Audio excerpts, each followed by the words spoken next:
বুকের মধ্যে বৃষ্টি নামে, নৌকা টলমল।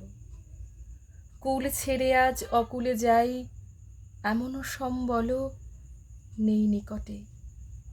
হয়তো ছিল বৃষ্টি আসার আগে, চলৎশক্তিহীন হয়েছি, তাই কি মনে জাগে পোড়ো বাড়ির স্মৃতি আমার স্বপ্নে মেশা দিন।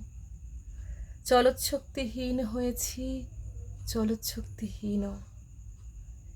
বৃষ্টি নামলো যখন আমি উঠোন পানে একা, দৌড়ে গিয়ে ভেবেছিলাম তোমার পাবো দেখা। হয়তো মেঘে বৃষ্টিতে বা শিউলি গাছের তলে আজানো কেশ ভিজিয়ে নিচ্ছ আকাশ ছেঁচা জলে। কিন্তু তুমি নেই বাহিরে, অন্তরে মেঘ করে ভারী ব্যাপক বৃষ্টি আমার বুকের মধ্যে ঝরে।